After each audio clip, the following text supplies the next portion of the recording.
I know. It seems pretty fantastic to think that there is a large, undiscovered critter, as it's been called, running around in the woods. But I believe it for one reason: my grandfather. Not only is he honest, but his wife, my grandmother, saw it too and corroborated his story. Based on that alone, I'm a believer. I remember it was just after my 16th birthday, and we traveled to their home for Thanksgiving dinner. Like every other house in America, after the Thanksgiving feast, all of the men moved into the family room to catch up on football scores and highlights, and the women helped clear the table and clean up. Just like any other kid, my sister and I would get dragged long distances to family get-togethers, reunions, picnics, etc. They were the worst, except for when they were at my grandparents' house. Growing up a teen in the 60s, I was always reading comics or watching a movie about anything to do with world wars, tanks, and guns. I wanted to be a soldier. When we were younger, my sister and I would wander around the attic and search through Gramps' old footlockers. Usually, I'd return down the stairs wearing an army helmet, and once I even brought down a bayonet. My parents didn't approve of my rummaging. Granddad never seemed fazed, and would make a show and tell with whatever item we found. I'm fairly certain that he wasn't officially recognized as a hero by the government, but he certainly was a hero to us.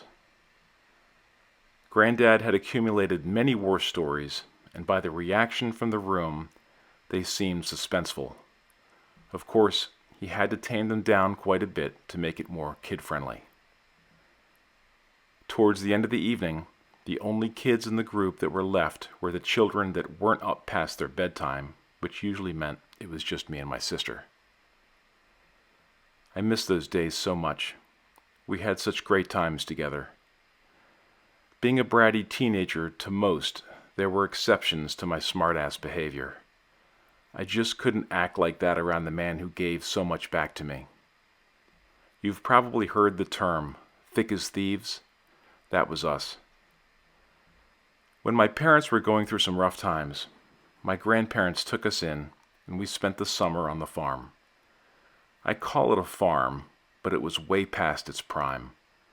The barn had collapsed years ago. There were no livestock. There weren't any crops.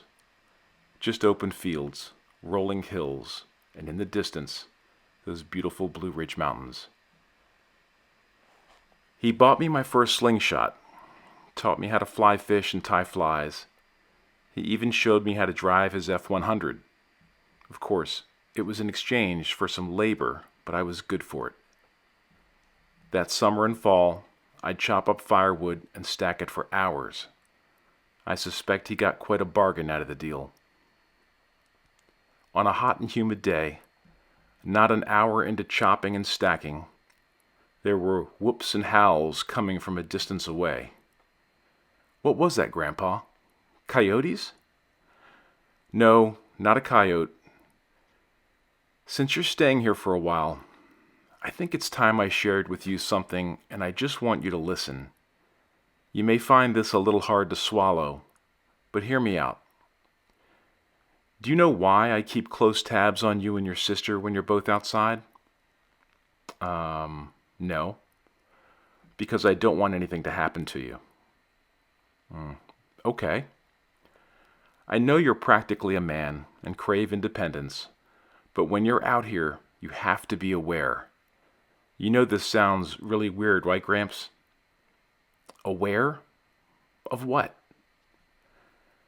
Tell you what, let's go inside and grab some lunch, but do me a favor and swing by my den and grab the wooden box next to my recliner and bring it to the kitchen.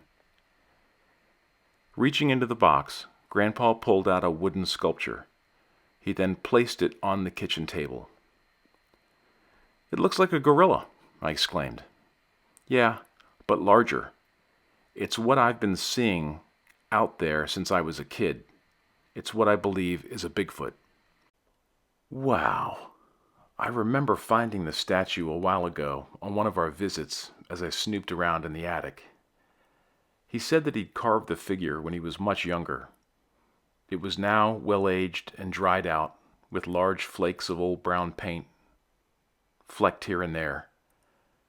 He pointed out the back window. 60 years ago, right out there, this is what I saw. My jaw dropped. Out there? In the backyard? Well, yes, but over at the old henhouse. At first, we just called it a critter because we couldn't understand what we were seeing. It didn't look human, but then again, it did walk on 2 legs. What other animal walks on 2 legs? These things could howl like a coyote, but louder, and make different noises too. I'd swear at times they were talking. I think maybe they were talking to themselves. A family, maybe. It's hard to explain, because they also made funny sounds I don't think a coyote or wolf could make. Sometimes I'd hear them scream, "Hey-ya!" and "whoop!" They still scared the hell out of me. Sometimes they got a little too close for comfort. When we were kids, your great-uncle Jesse and I saw them frequently, and we were just little tykes, much younger than you. My dad put us boys in charge of the chickens because we were small enough to climb in and out of the henhouse and collect eggs. He hated going in there. Of course, he was a very big man. Big and tall. Heavy-set, too. He was a powerful-looking man. Sometimes in the morning, while tending to the chickens, we would hear what could only be considered talking.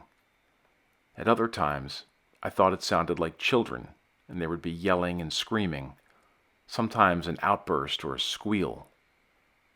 It was close by, and other times, the voices seemed deeper. My brother and I thought maybe the deeper voices were the parents. At the time, the closest neighbor with children was pretty far away, at least a few miles.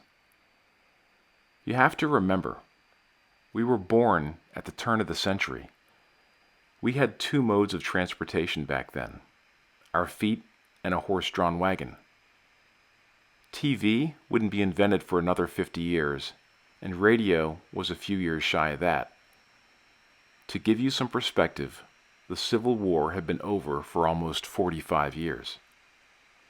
If you wanted to find out about current events, you'd go to town, pick up a newspaper, maybe buy a book, or have a chat with a neighbor, or maybe even a get-together, or see him at church on Sunday. But we really didn't talk about it. My parents refused to believe there was anything more than coyotes out there. My dad was all business and wouldn't put up with any nonsense. He had a farm to run. He didn't like complicating things. Before the highways made their way through in the late 50s, our family's property was sprawling. Passed down from his father's father, it was well over 1,000 acres.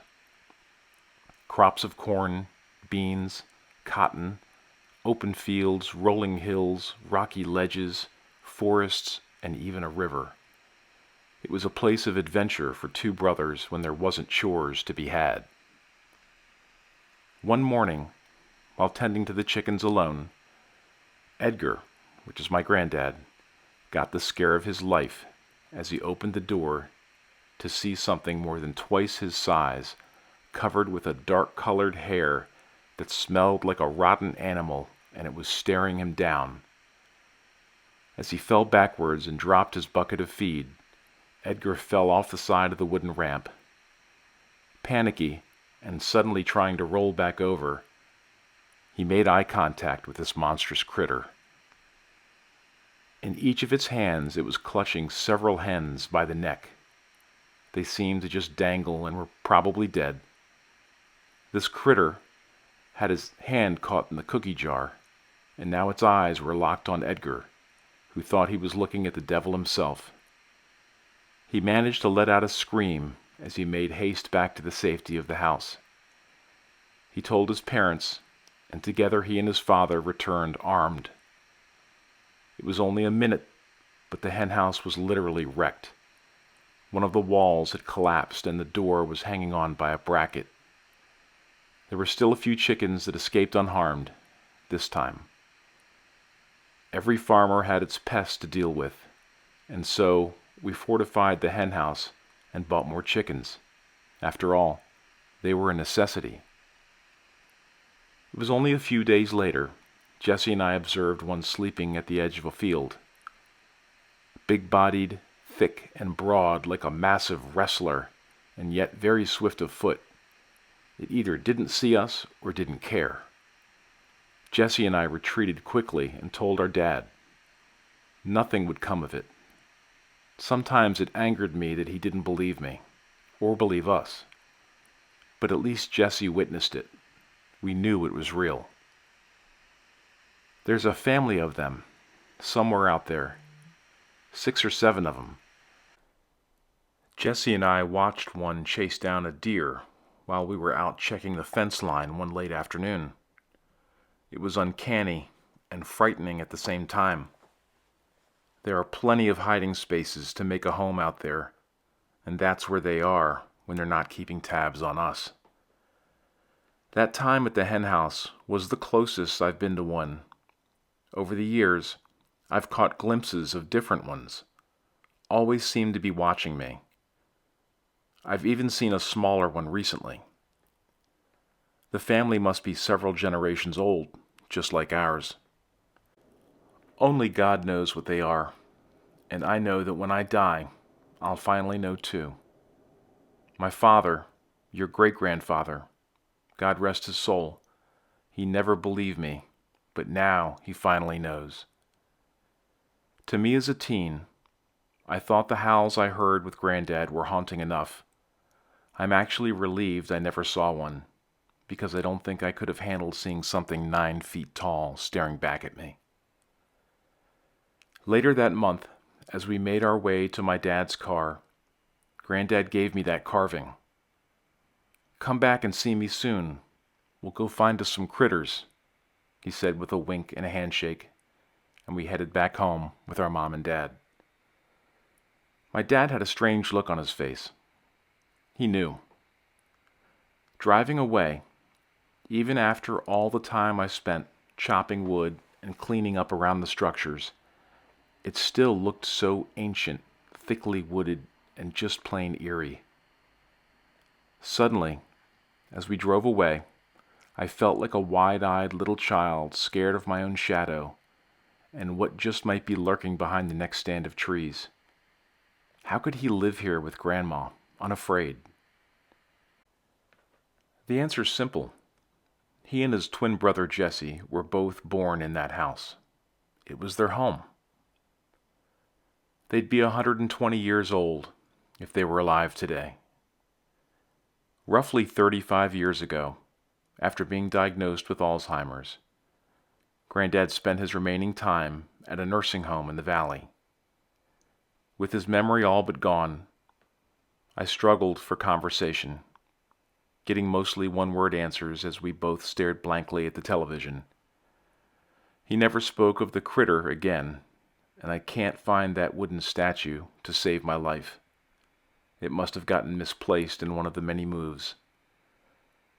He died peacefully in his sleep at that nursing home. We had the same name. He went by Edgar, and I go by Ed. He used to say to me that we were cut from the same cloth. After sharing this story with you, Mike, it's probably best that I just finally move on. Thanks for listening. But one interesting thing to note, you probably noticed, Ed never wanted to give specific details like state, county, road. I can't say that I didn't ask enough, but know that if you have a story, I will always respect your wishes. Thanks for listening, and stay tuned for a podcast coming soon.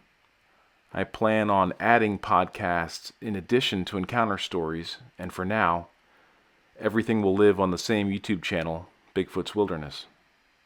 Have a great night.